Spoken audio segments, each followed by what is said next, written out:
What's up, you guys? Let's do a little live stream here. Hope you get some audio. Let's see here if I can. This is the first time I'm doing this on a phone. Right here, live chat. Nice. All right. Let's do this live stream thing. Gotta adjust my camera a little bit. All right. Okay, guys, hope you're all doing well. Just gonna wait for some people to drop into this live stream.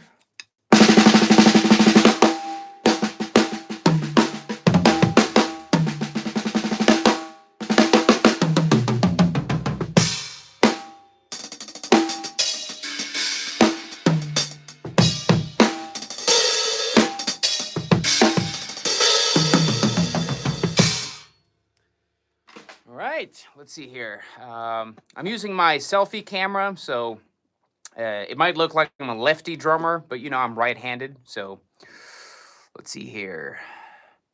Chat alternative. Can I see? Live chat. Okay, I don't see any chat right now, but I don't know. Maybe it's shown. Hopefully you guys can write to me. There we go. I'm guessing it's Senor Smile. Senor. Thank you so much. Nice, it looks awesome. All right, so as you can see, I'm still in my temporary space. I've got a new tapestry up. That's pretty fun. Got some spiritual energy in here. But yeah, I'm still in my temporary space. Don't know how long I have to be here. I might actually take over this practice space and leave my old one behind. We'll see what happens. You know, this space is a little bit smaller than my old one, but you know, it works to record in, so it's nice to see you guys. Greetings from George from Brussels. What's up, George? Yug Grover. Hi, how are you doing? I'm sorry if I'm butchering the names, by the way, so please be patient. I might not pronounce all the handles here correctly, but I hope you'll forgive me for that. Let's see here. ALC, Mr. Square Kirby. I was here before the stream started. Oh, nice. Nice. Got a super fan right here. Listening from Auckland, New Zealand. Ah, nice, buddy. Yeah, bruh.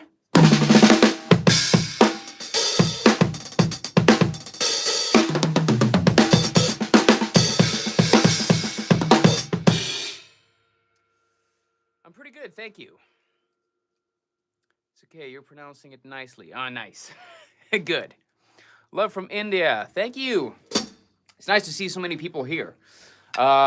Please let me know if you have any questions or requests. I just got over here from my Instagram, so I'm just going to keep doing a little live stream here on YouTube as well. Doesn't seem fair because it's been a long time since I did a live stream.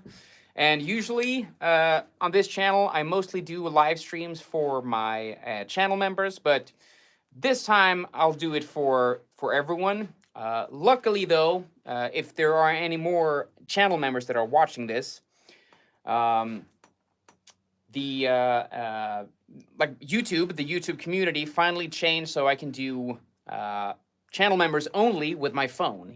Like before, it was only via a desktop, you know, with a laptop or a desktop computer. But now I can do it with my phone as well. This time, we're doing it with everyone. So, greetings from Italy. Great drummer.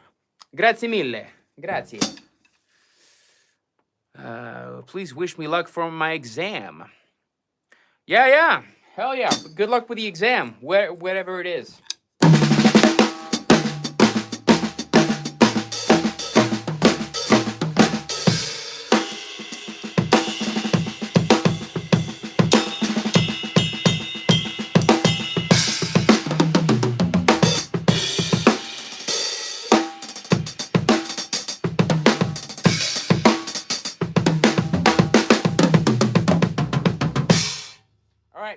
You guys, I gotta show you something. So, as you may have noticed or seen on my community post I did yesterday, I think, Paiste sent me over these prototype mini Chinas. Really cool. So this is an 8-inch mini China. You can see that it's a China symbol because it's like turned inside out. And I got an 8-inch, 10-inch, and 12-inch. So 3 different prototype cymbals. They sound pretty cool. The 10-inch and 8-inch sound very like bell-like, like an, you know, like a sharper bell. So this is how the 8-inch sounds. Like a touch of China cymbal and bell, you know. By far my favorite right here, I mean, you can't see it, but it's a 12-inch. It looks the same. I love that one. That's by far my favorite so far. And the 10-inch, I actually put on top of my the top part of the PST splash stack that Paiste makes. So, yeah, this right here, the top part here is the 10-inch prototype China, and below it's the PST splash stacks. So listen to this. It sounds really cool, right?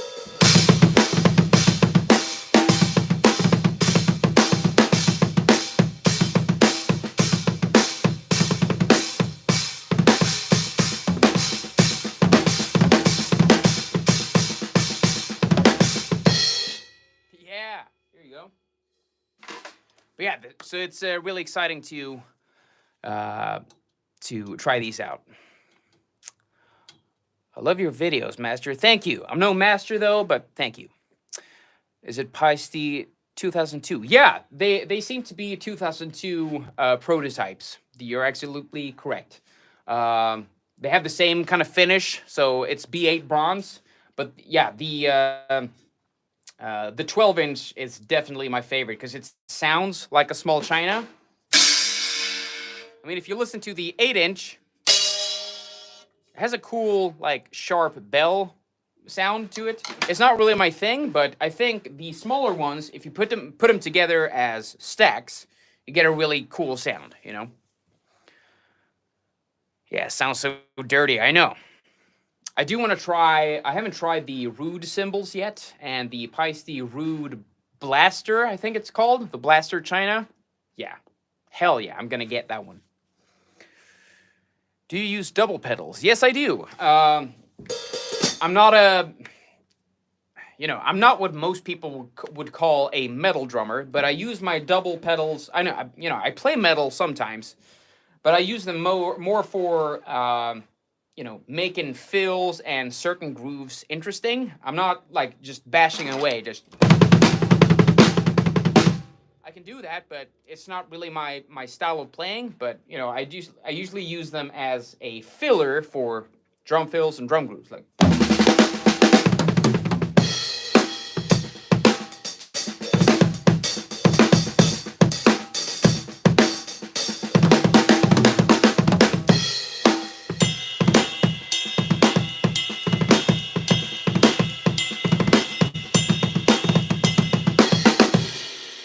Stuff like that,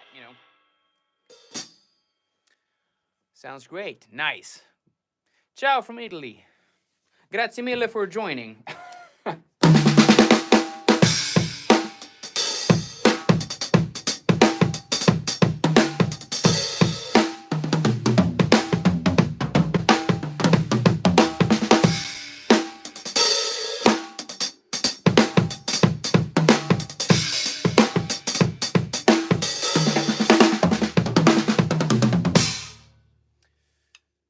If you guys have any questions or requests, please let me know.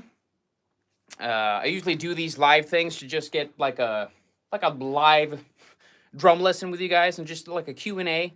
But oh yeah, there's one thing I want to show you. I showed this on my Instagram as well, and I've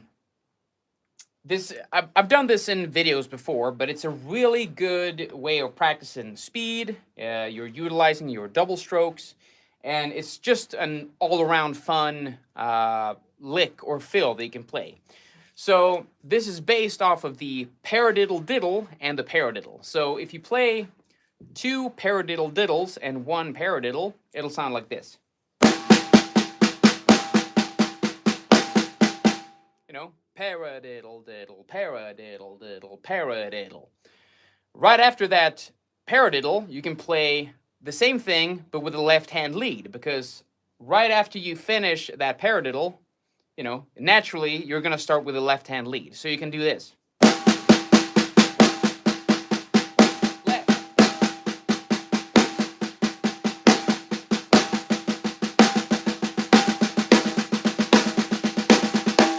So you get that cool, like dotted quarter, dotted quarter, quarter, dotted quarter, dotted quarter, quarter, dotted quarter, dotted quarter, quarter. You know, you get that ba, ba, ba, ba, ba, ba.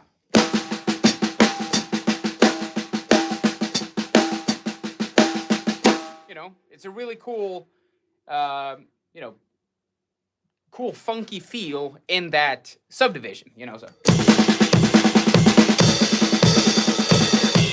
And it turns into a really cool feel. So first, practice it slowly. Just paradiddle diddle, paradiddle diddle, paradiddle, paradiddle diddle, paradiddle diddle, paradiddle. 1.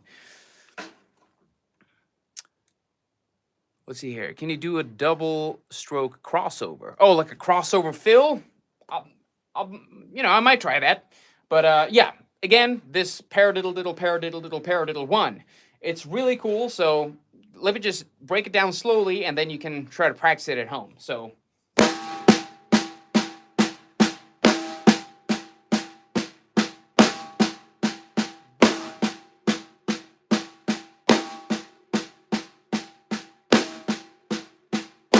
That's the entire thing. Paradiddle diddle, paradiddle diddle, paradiddle. And then left, paradiddle diddle, paradiddle diddle, paradiddle, left. Or right, sorry. But yeah, so the paradiddle diddle is right, left, right, right, left, left. Again, right, left, right, right, left, left. And then it's right, left, right, right. The paradiddle. You know, naturally, you're going to start with a left-hand lead. And now it's left, right, left, left, right, right. Left, right, left, left, right, right. Left, right, left, left. So that's the entire thing.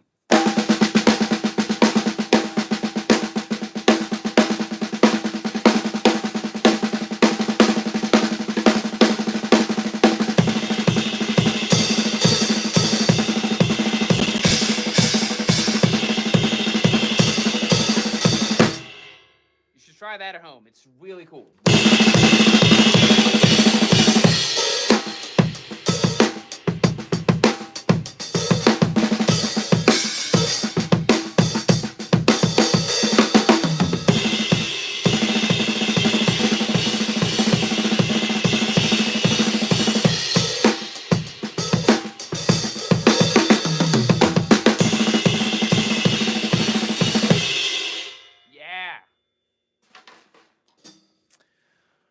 All right, let's see here.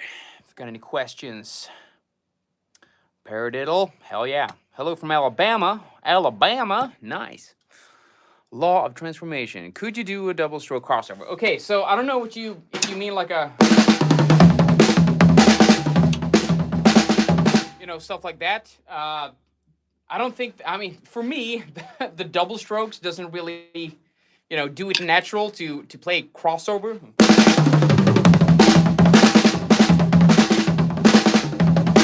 I'll you know, I'll probably do something like.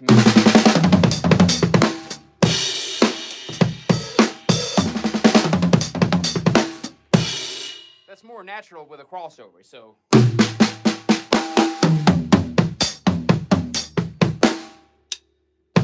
You might have seen that on 30-second drum lessons, my other channel.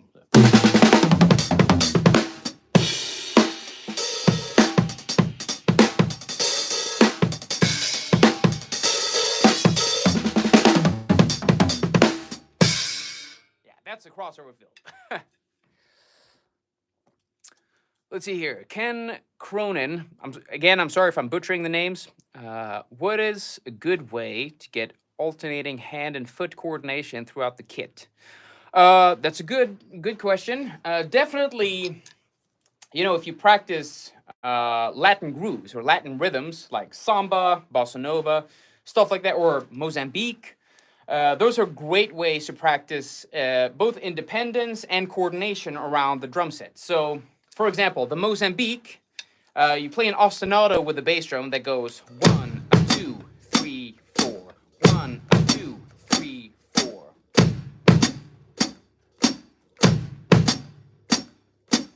And then the right cymbal, you play on the bell, it goes.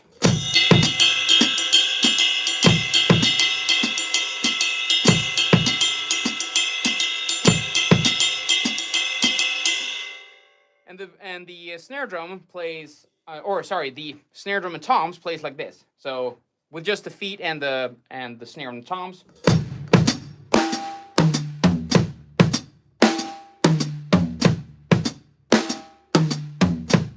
And when you put it together.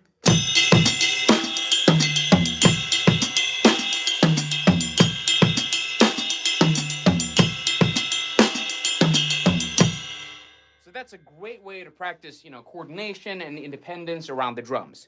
Now, if you want to just alternate hands and feet, you know, just playing, you know, like right, left, kick, kick all around the kit is also a great way. So.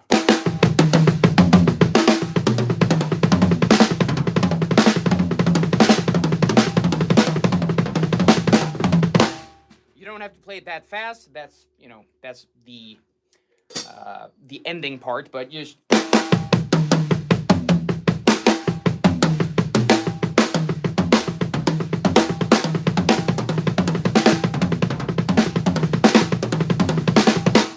So that's a great way. And lastly, because this is a very good question, one of my favorite like coordination exercises, plus it's a really cool fill, is to play right, left, kick, kick, right, left, kick, kick. And then the second two parts is right kick, left kick, right kick, left kick. So. You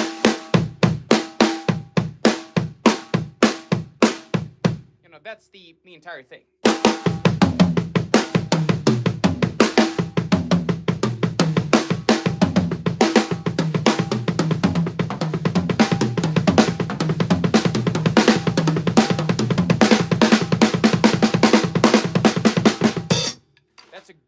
Way to practice coordination, and it's really fun. It's actually something that one of my first drum teachers showed me, and I still practice it because it's tougher than it looks like, especially when you do that,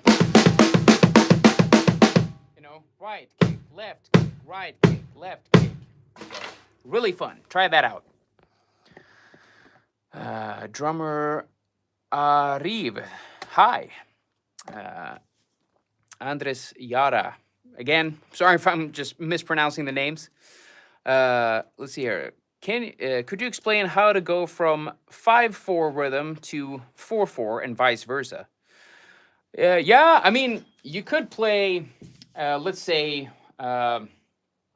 you play 4 measures of 5/4, and then you switch to play 4 measures of 4/4. So. Let's do something like this. 1, 2, 3, 4, 5.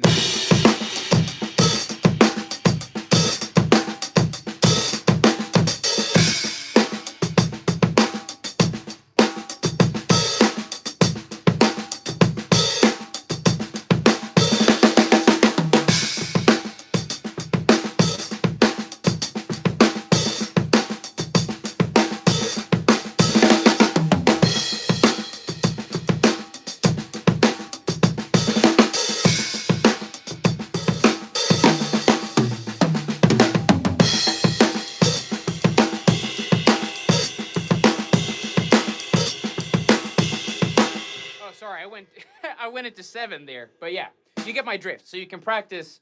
I mean, you can practice 5/8 or 4 and 4/4 or 5/4, as you say. Then it's.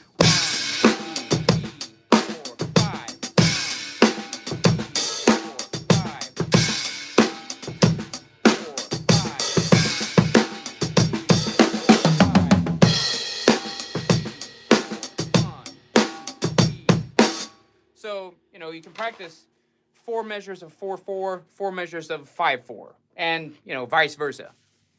Hope that helps. Let's see here. 16th note, offbeat grooves, please. Offbeat? What do you mean by that? Offbeat grooves? You mean like...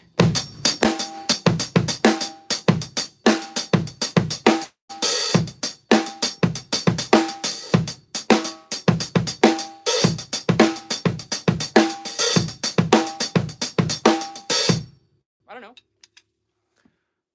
I like that tapestry, very zen. I know, right? I got this in Spain. I was in Spain for a while. I just got back on Wednesday, and yeah, I love this one. So I got my usual ones with the elephants and the mandalas and whatever, and then I got this one, and then I actually got another one that I might put up later. But yeah, that's a big one, like mandalas and feathers and stuff. So yeah, I love that stuff.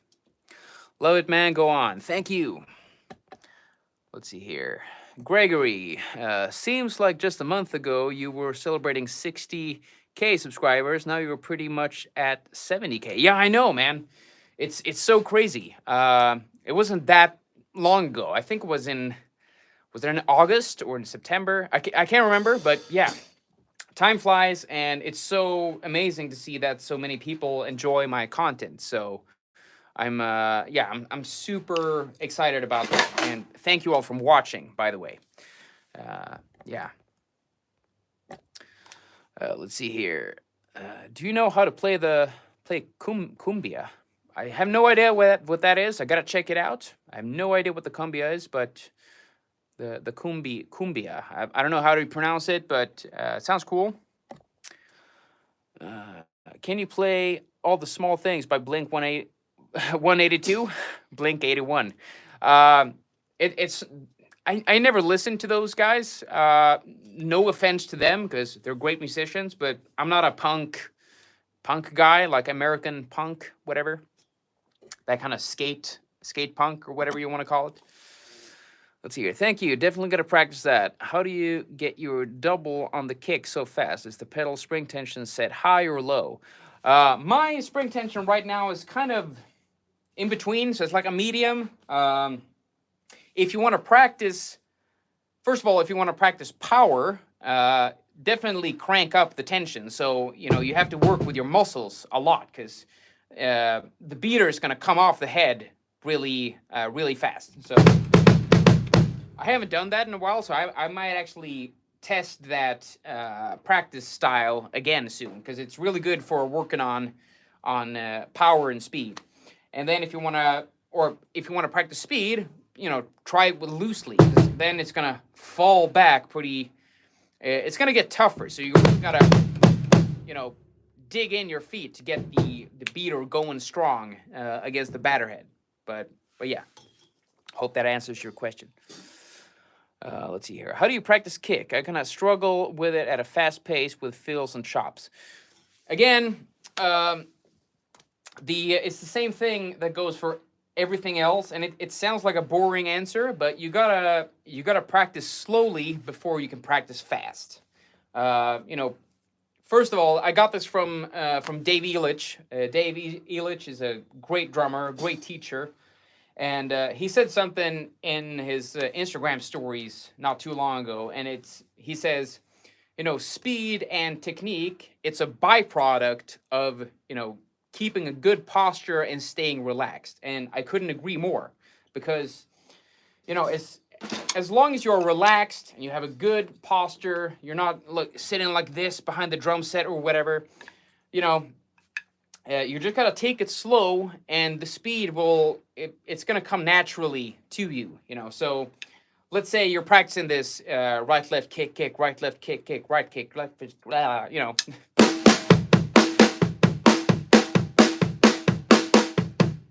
So practice that, and, you know, do it for, let's say, 50 BPM or whatever. So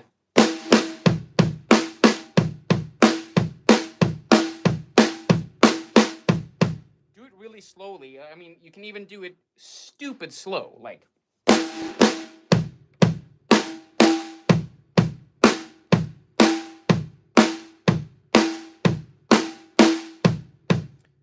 do that for a while, let's say you do it for 2 minutes or 1 minute or whatever. Then you speed it up with like 5 BPM. So.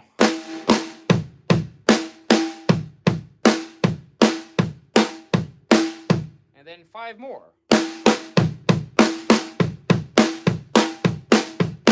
And then 5 more.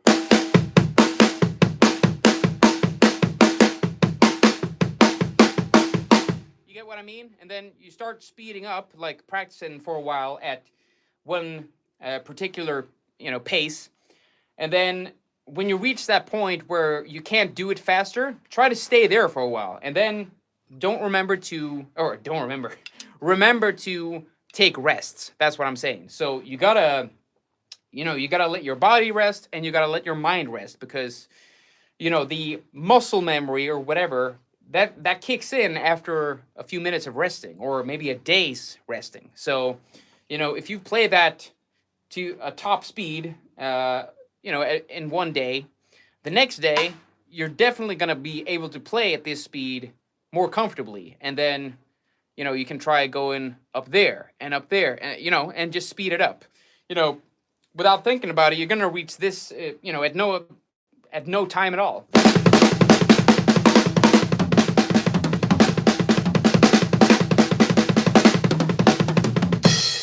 So it's all about staying relaxed and taking it slow. Don't push yourself. Don't rush yourself to, learning something at a high speed. I hope that makes sense. Let's see here. Take your shirt off. No, I'm not going to do that. You can also just practice alternating 9/8 and 4/4. Yeah, that's totally true. I mean, it's not 5, but it's 9, so you can definitely do that. You can practice with 7, you can practice with 5. Hell, you can practice with 19/8 or 19/16. I don't care. It's you just gotta have fun with it. So those are good ways to practice different subdivisions, and different time signatures. Go back and forth between 4/4 and an odd time signature. Let's see here. Law of transformation. Could you explain polyrhythms and maybe do some grooves and fills? Sure. So polyrhythms are basically you're playing two rhythms that they clash into each other in the same measure. So you can play let's say 3 against 4. So it's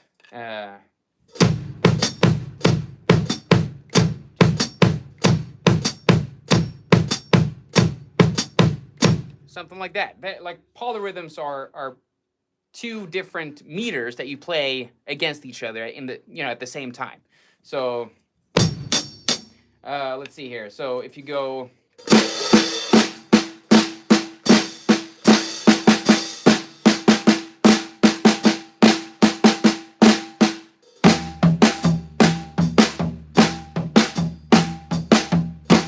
that's a polyrhythm. Even this is a polyrhythm if you play.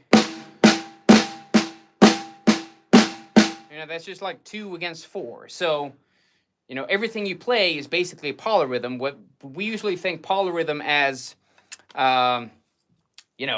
7 against 5 or something. And that's really cool, but you're never going to use stuff like that. You're never going to, most of us, I certainly don't. I play in a lot of shows. I play in a lot of bands. I never get hired, someone going, hey man, can you play an 11 against 7 polyrhythm? And I'm like, I never get hired or asked that. So, practice it to get a good sense of time, definitely, but you don't need it, basically.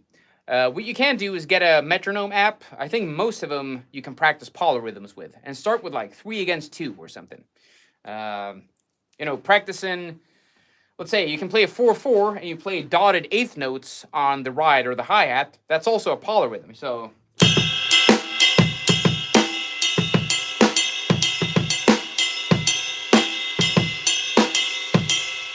stuff like that. So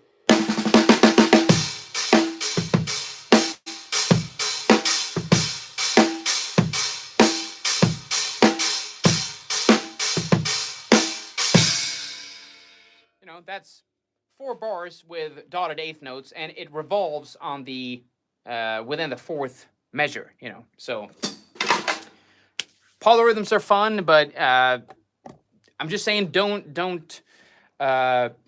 get that in your mindset of only practicing polyrhythms. Do it for a while and then practice grooves. Practice fills and grooves with a metronome. Practice your single strokes, your double strokes, paradiddles. That's gonna be way more giving than practicing polyrhythms, in my opinion. But I mean, polyrhythms are super fun.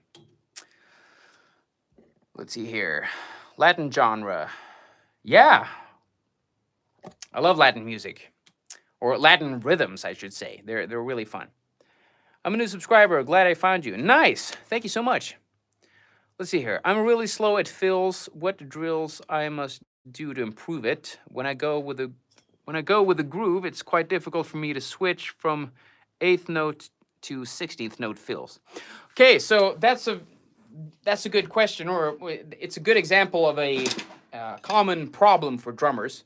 So, as you say, if you have problems going from 8th notes to 16th notes, you got to practice, practice with a metronome and just practice 8th notes and 16th notes. So let's say you're practicing a measure of 4/4, and the first half of the measure is 8th notes, and the second half is 16th notes. So then you go.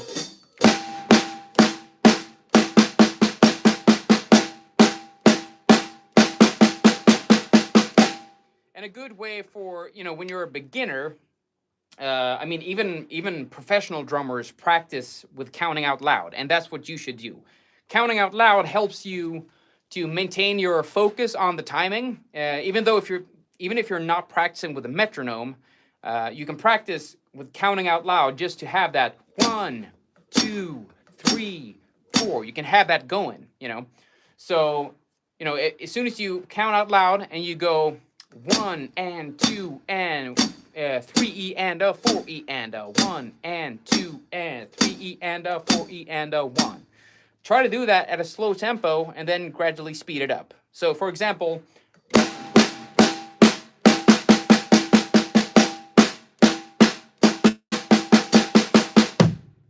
do it with a bass drum. If you can't do it with a hi-hat stomp, try it with a bass drum.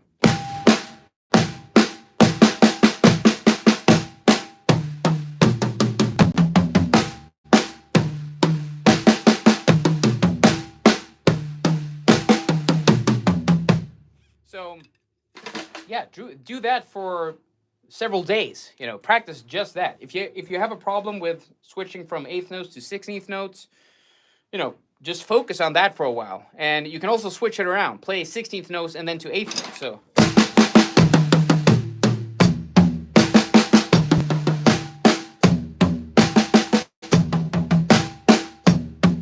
Stuff like that. So I hope that helps. I'm a follower of yours. I follow your shorts a lot. Love from India. Wow, thank you. Let's see here. Dark Arts. CJ Dude, can you break double stroke down as a beginner? Jez in Cyprus. Nice. Good question. Yeah, sure. Double strokes. It's what it says. It's, playing doubles for every stroke. So if you play, for every single stroke, there are 2 strokes.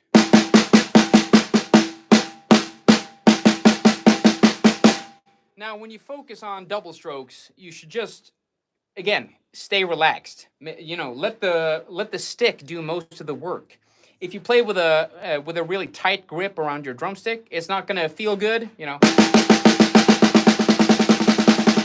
and it's not gonna sound good either. So as long as you, let the stick bounce off your hand,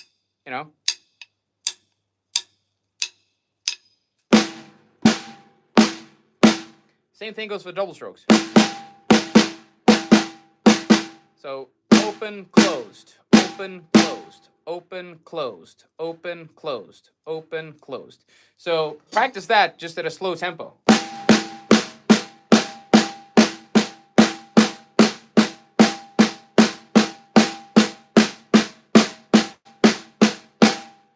again, I know this sounds like a boring answer, but you know, to get better at something, you got to practice it at a really slow tempo. So even if you're, you know, at that point where you have to take it really slow, then take it really slow, you know, so.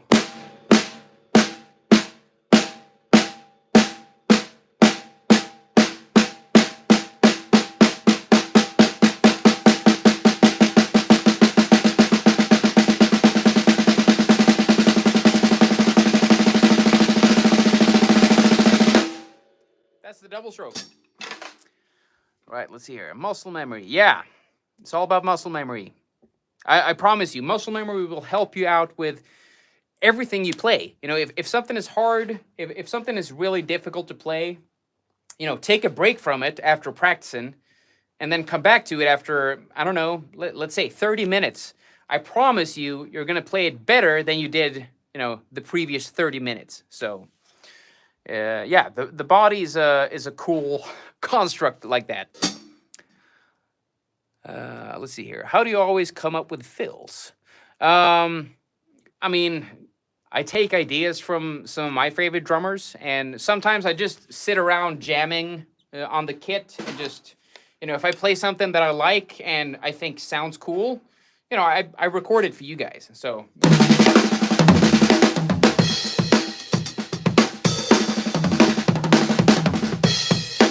So if I think it sounds cool, I'm just gonna go with it, you know, and then I figure out, oh, this is the sticking, and just so you know, I've said this in previous live streams as well, but I mostly play stuff that I already know. I mean, most of the time, because if I'm comfortable with it, I'm just gonna play with it, you know. If I, you know, if I'm practicing on something new that I'm really uncomfortable playing, or you know, that's something that's really tough, I'm not going to use that in a fill until I know how to play it. And if I know how to play it and it's not a hassle to learn, then I can put it into a drum fill, you know, for breakdowns or whatever. But if it's something that you will probably never use in your entire career, I mean, I'm thinking mostly in a professional sense, because that's what I'm doing. But if it's something I'm never going to use in a professional setting at some point, I mean, then what's the point of teaching it, you know? Sometimes fills are just fun to play, absolutely, but you don't have to focus on something that you're never going to use, right? Let's see here. Your videos have been really helping with my drumming. Thanks a lot. Keep up the good work. Thank you so much, and I'm happy to hear that. I was just kidding, by the way. Word graveyard last night, so I'm loopy. All right. Many thanks, Swedish drummer. Gotta go, but we'll keep watching your inspiring down-to-earth and fast videos. Very cool and helpful. All the best to you and to all you fellow drummers, fans out there. Wow, that's awesome. Thank you so much for the awesome and kind words. Thank you. Let's see, we got Marco here. Marco is one of my channel members. Hi, CJ. Nice to see you live again. Just asked this on your last video, but since we're live, let me ask here. How would you approach a solo? So, I've actually got a video for my full kit members on this, about this very topic. So, if you're a shell pack member on my with my channel membership, you won't see the exclusive bonus lessons. But my full kit members, you know, if you pay just a little bit more every month, you get to see the exclusive bonus lessons. And there I'm talking about how to approach a solo. And what I'm basically saying, I never play solos. Like if I would do a drum clinic or something, I would definitely try to play a solo. I might do some solos or fun fills in some songs I play to. But just so you know, I'm not a drum solo kind of a drummer. You know, I never played drum solos during my live shows that I play with my bands. I haven't, you know, they haven't asked me to play one so far. But again, same thing that I was talking about with my drum fills, how I come up with them. If I play a solo, I like to improvise with the techniques and the fills and stuff that I already know. I'm not gonna. I mean, I like to come up with stuff, you know, on the spot, but I I don't try to do something really complex just for the heck of it, even if, you know, if I'm not prepared for it. So I hope that answers your question. So, you know, if I approach a solo, I'm just gonna do the same stuff that I do in my fills, but I'm just doing it for longer, you know. So let's say I start a solo with playing, I don't know, 16th note triplets, like sextuplets, as a 6-stroke roll.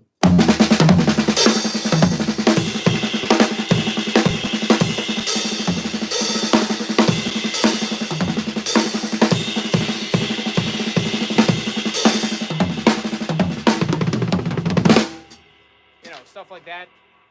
I like to improvise, but again, I'm not a drum solo drummer, so I'm not sure the right guy to ask, you know. Let's see here. I love your vids. Could you explain to me your perspective on how to create chops? Again, I'm not technically a chops drummer, but chops are fun. They're huge in like the the gospel community and stuff. But chops are basically patterns that you repeat inside of, you know, a specific meter or a, you know, a measure or 2 measures or something. But most people, when they think of chops, they usually think of, like, you know, gospel chops and, you know, fast drumming and crazy fills. So, you know, if I try to approach chops, you know, I try to do it in either 32nd notes or 16th note triplets, because, you know, they flow in a way. Because, you know, regular 16th notes, I mean, you can play them fast and it sounds really cool, but 16th notes, they don't flow as well as 16th note triplets, in my opinion. So instead of playing, you know, that sounds way cooler and has that chop kind of mentality to it. But yeah, if you want to play chops, you know, it's usually referred to as something that looks and sounds impressive. So this could be a chop, basically. You know.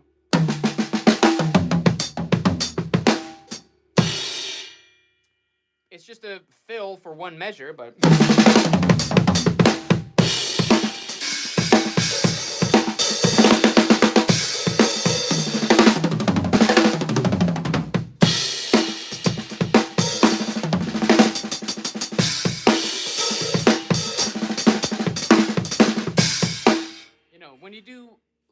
when you do linear stuff, like between your hands and feet, it's gonna sound cool, and most people are gonna, you know, take it as chops or whatever. So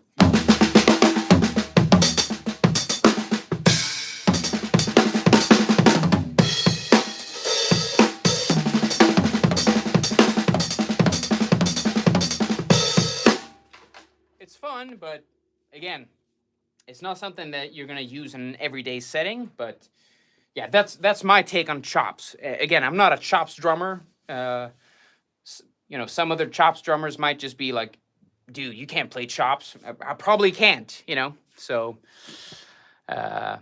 it's all up to interpretation, I guess.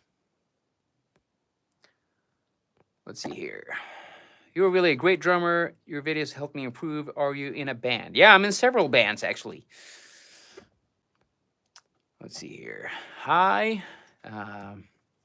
Bro, would you please explain how to select which groove is perfect for a specific song? I mean, that's not my... I mean, that's hard to say, man. Because every song is different. You just gotta...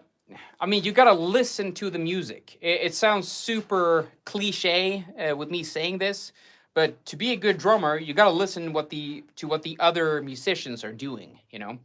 So, if I let's say I'm playing with Louis Lemon, one of the artists I'm playing with. If the song kind of have a pushy feel, like heavy, but like pushing like this, I'm not gonna go, you know, that's too soft. It might have to have 16th notes to have that. Might have to have that pushy feel. And if I need to have a fatter drum sound, or if I have to have a high-pitched drum sound, that also depends. You know, if instead of playing this,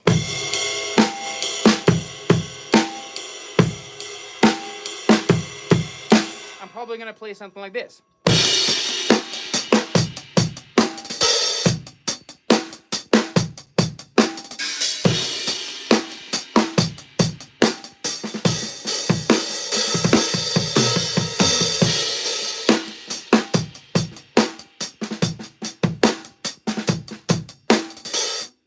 And same goes with that. If I feel that the music is very open, like the guitar, the bass, the keyboards, the vocals, if they're very open, I might add some ghost notes to, complement the music. It might work, it might not work, but instead of playing,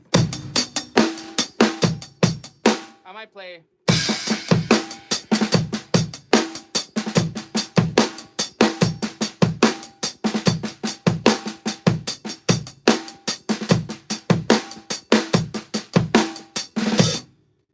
Depends, so you got to figure out yourself what the perfect groove is for the song. So it takes a lot of experience to do that. So the more you play in bands, the more you listen and play to music, the more you play with other musicians, you're gonna figure that out by yourself, actually. So I hope that answers your question. Let's see here. Please explain the shuffle drum groove. The shuffle drum groove is a triplet-based groove. So you have the eighth note triplets, 1 and 2 and 3 and 4 and, or 1 triplet, 2 triplet, 3 triplet, 4 triplet.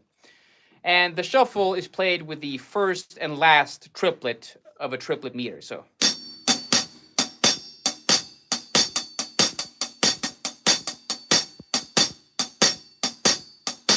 Usually the shuffle has a downstroke and the upstroke. So the downstrokes are usually played on the edge of the cymbal and then the shoulder of the cymbal with the tip of the drumstick. So you get that ba da da da da da da da. The bass drum can play 4 on the floor or just on beat 1 and 2, or 1 and 3.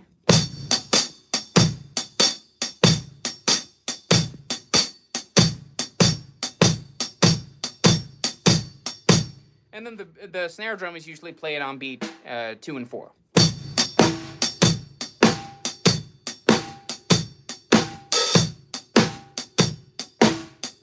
That's the shuffle. So the shuffle is triplet based, and you play. It's the hi-hat that makes the shuffle.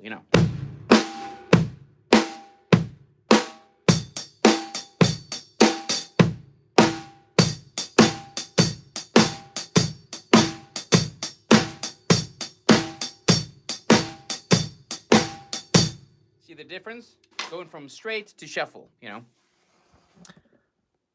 Let's see here. What earphones are you using right now? Right now I'm using the Shure SE215s. These are in-ear monitors. They're not custom built. They're just stock in-ear monitors, but they work really well. They only have one driver, I think, so it's a very flat sound, so it's very... it doesn't have several drivers, so you can have a boost in bass and boost in highs and mids and stuff. So they're very neutral. So and I like those. Please, could you perform a jazz funk groove? Yeah, I don't know.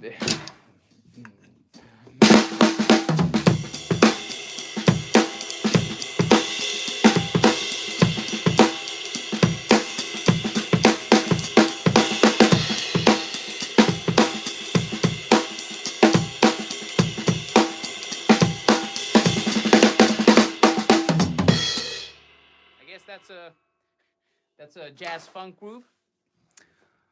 Let's see here. I am from Russia. I don't understand anything you're saying, but I saw you had a drum set. Can you play a cover of some music, like Believer or something similar? I can't play the music, unfortunately, right now, because I don't have the PA system set up, and it's not going to sound good with the phone and the drum set and the PA system. So I can't play the music right now, but hopefully one day I can make it work.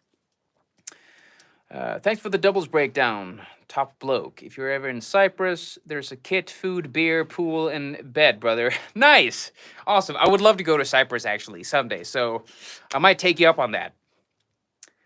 Let's see here. Hi, great work, man. Keep it up. Could you please do some videos on limb independence, especially the left foot? Yeah, I could do that. That's a good idea, and I'm definitely gonna write that down.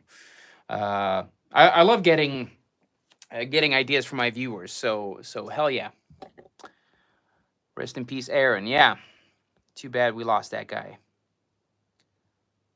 Let's see here. I'm Brazilian. You're simply the best. Oh, thank you. I'm not that good at Brazilian rhythms, but I do want to practice more on them. Would you please explain all types of notes and triplets, please? Actually, I might pronounce this Neraj. I'm probably mispronouncing the name, but if you check out my playlist on sheet music or sight reading, you'll learn it there. And yeah, you can check out my my videos on sight reading, because you know I'm walking through all the notes, eighth notes, dotted notes, quarter notes, 16th notes, whatever, you know. So check that out, and you'll definitely not be disappointed. How fast can you play a halftime shuffle?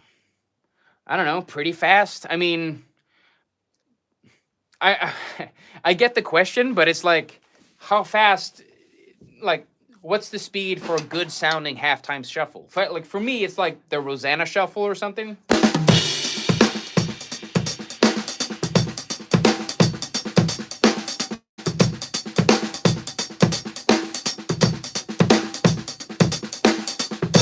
That's pretty fast, but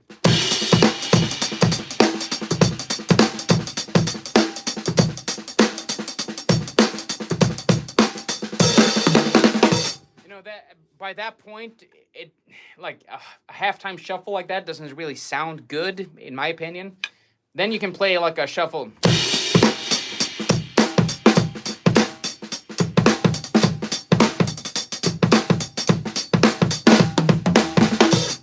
But you know, that's way more static, you know. Do you have any advice on how to warm up before a gig and how to cool down, like stretching or such? Personally, that's a good question. But personally, I never stretch really before or after a show, because like if you have the proper technique, you really don't have to stretch that much. One thing I might do is like stretch my fingers like this, just a little bit. You know, like do like this. I like to do before, if I don't have a kit or practice pad available backstage, I'm gonna do this.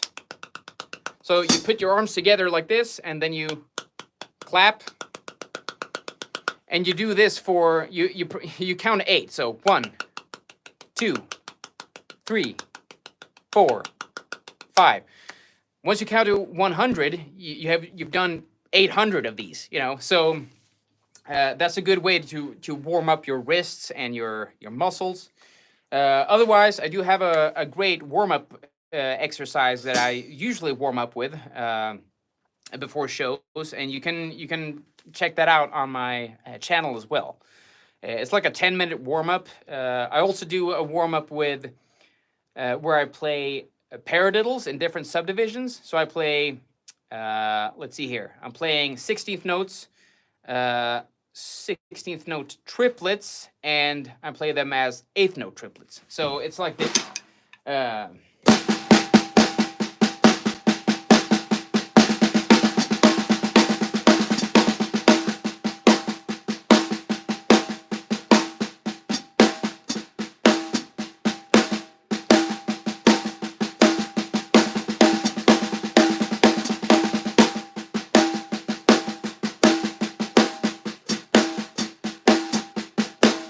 You know, then you're practicing both right and left hand lead. But otherwise, the exercise that I showed earlier in this live stream, when you play the paradiddle, little paradiddle, little paradiddle, that's also a great way to warm up. Just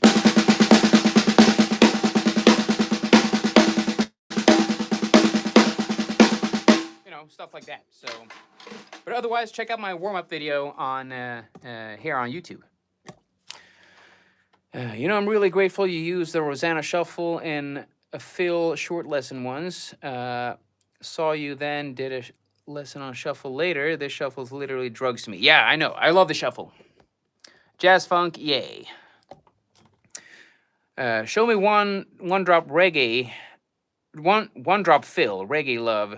From Zambia. Okay, nice. I mean, I'm not a reggae drummer, but I usually play Phil like.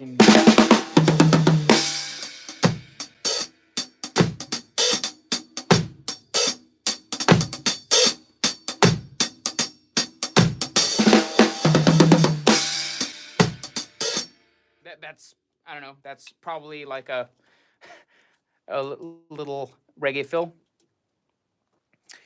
Can you please show your bass pedal settings? I mean, I can't, my camera's fixed here right now and I can't move it, but, you know, it's a medium tension. I have a longboard because I use the Tama Speed Cobras because, you know, I have pretty big feet, you know.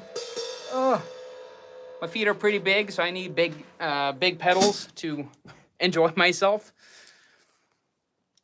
Let's see here. Can you make a video on 6/8 drum fills? Yeah, definitely. I can do that. I've done a video about how to play 6/8, but 6/8 drum fills, hell yeah. Let's see here. Did you get injured? I did not get injured. How does your snare sound? It sounds like this. Let's see here. I have a drum set. What can I learn? I'm a beginner. First of all, just learn a standard drum groove. You know. You can check out my learn to play drums in 5 minutes video. Let's see here. Hello, CJ. I'm a guy who always starts commenting by saying hello, CJ. Nice. Love that. I'm not going to ask you anything. I'll let others do that, but I'm here and listening. Thank you, Glenn. That's awesome, man. How can I tune my snare like yours? It depends on what snare you have. This is a 13-inch beechwood snare, so I can crank this up pretty high, and it's going to sound... This is like a medium-high tuning. I can even make it, you know, sound way more high-pitched, but... I like the setting right now, but, you know, then especially if you crank the bottom head, you get way more responsive snares. The snare wires get way more responsive if you crank the bottom head. Let's see here. Jacob, hi CJ, what's up? Hey, love the stuff. Wanted to ask if you have any tips for developing the weak hand. It is a pain. I know, I mean... I'm a right-handed drummer, so my left hand is always going to be the weaker hand, but what you can do is just... I saw this exercise from Thomas Lang, and he showed that if you play like...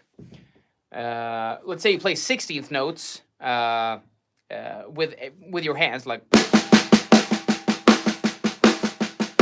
Do that, but... Play one set of 16th notes with your right hand, and then play 3 sets of 16th notes with your left hand. So.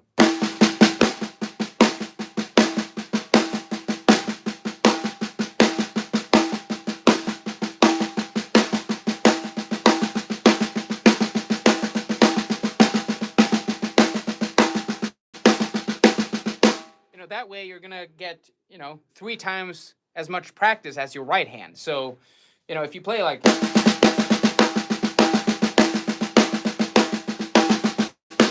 quadruplets, as they called, you know, then you can switch it out however you want. But as long as you play more strokes with your left hand, you're getting more practice with your weak hand. Or in my case, it's the left hand. So definitely that. Also, if you do stuff like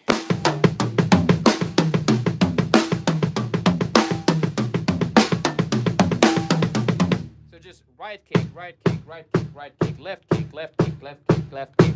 Then you have like...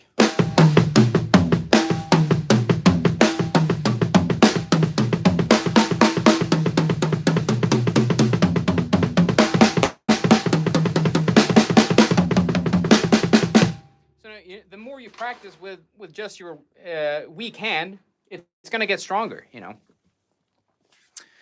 Let's see here.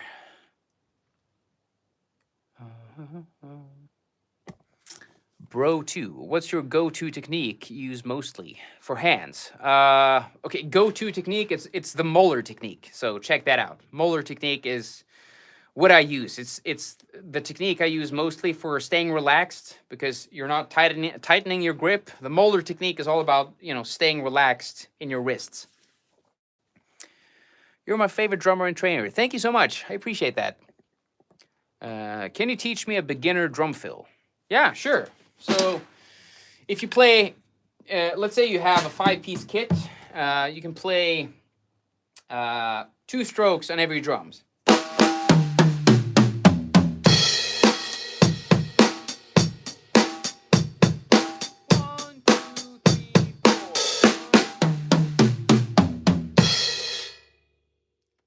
That's a good beginner beginner fill. Let's see here. Oh, we're going over an hour. I'm just gonna do this for a couple of minutes more, then I have to get some recording done here. Any chance you can do a video on metal jazz brushes? Metal jazz brushes? I try to find beginner tutorials, but it seems to be lacking content area. Maybe a bit niche for the beginner market. Do you mean actual metal brushes like this? Or do you mean like playing metal with brushes? Because that, sir, is not a thing. You know? But I'm not a brush player. I'm not a pro when it comes to playing with brushes, but let's see. Where's my other one?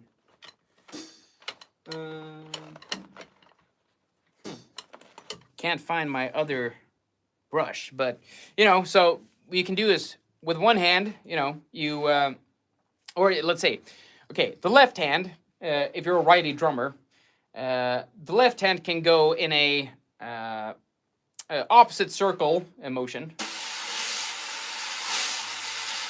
or it's more like an oval, you know, so you don't go like this, an oval motion. Your right brush can then go, you know, top, bottom, top, bottom. So you get that, you know, that jazz sound, you know.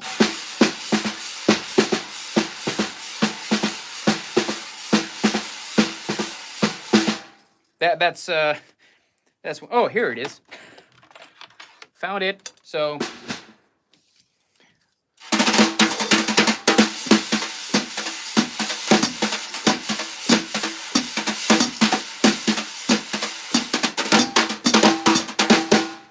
damn, my snare drum's dirty. But yeah, I'm not a pro when it comes to playing with brushes.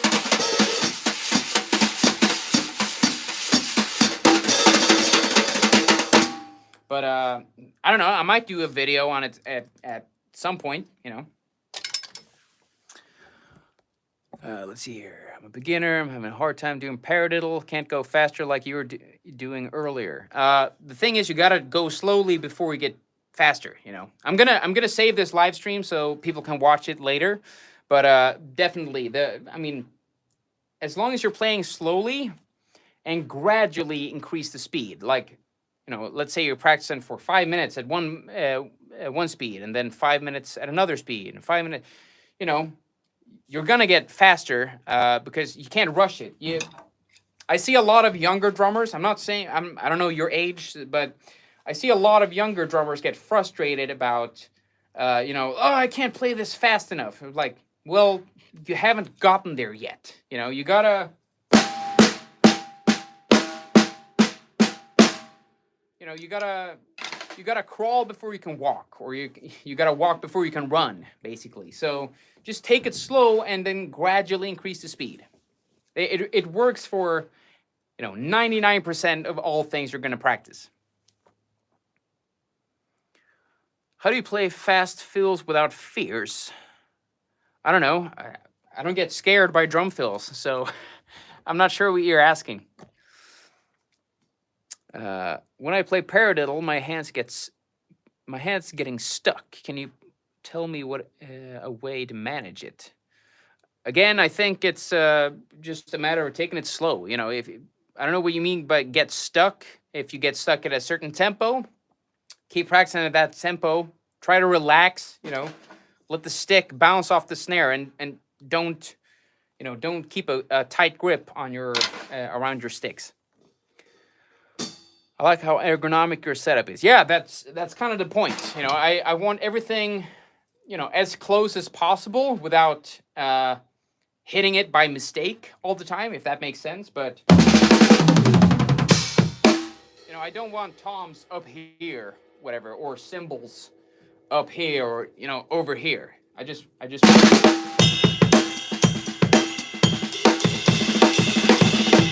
want everything as close as possible for maximum comfort. You know, I don't want to extend my arms that much. I just want to maybe go like this, so over there. But I don't want to sit like this either, and I definitely do not want to sit like this with open arms to play. Let's see here. Okay, one last question, and then I gotta get out of here. Let's see here. Here's a good one. I would also lastly like to ask about ways to keep time with your left foot. Yeah, that's, I mean, that's what, you know, playing with your left foot is all about. You know, it's, if you play, let's say if you play an eighth note groove, so 1 and 2 and 3 and 4, and try playing quarter notes. So.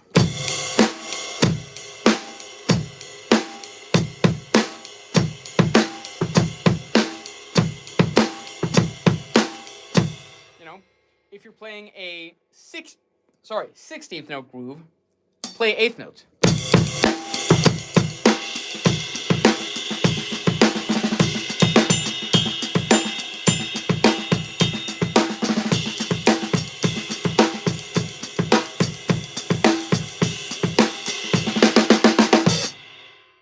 And of course, preferably, you know, practice with a metronome as much as you can. You know, the metronome is supposed to be your friend.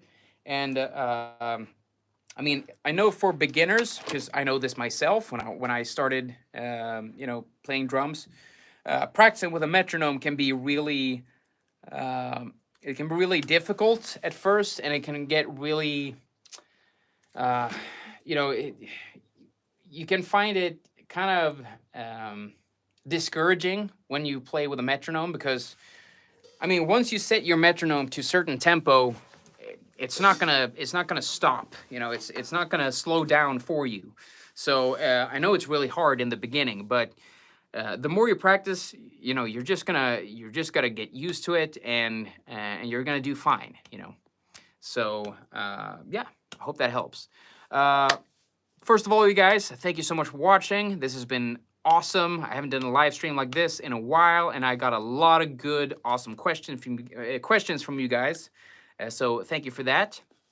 And for those of you who couldn't stay here for long, if you're rewatching this, thank you for joining. And I hope you, you know, turn this view into a subscription as well. So if you're a subscriber already, thank you so much. If you want to become one of my channel members to support me a little bit more in my journey with YouTube and everything, I thank you very much. I've seen some of my my channel members on here, and I really appreciate that. You see every name with a green tag and the little drum set, that means they're a channel member. So thank you so much for watching, everyone. As always, good luck with your drumming. I'll see you soon. Hopefully I can get some more content going pretty soon, you know. So take care of you guys. I'll see you.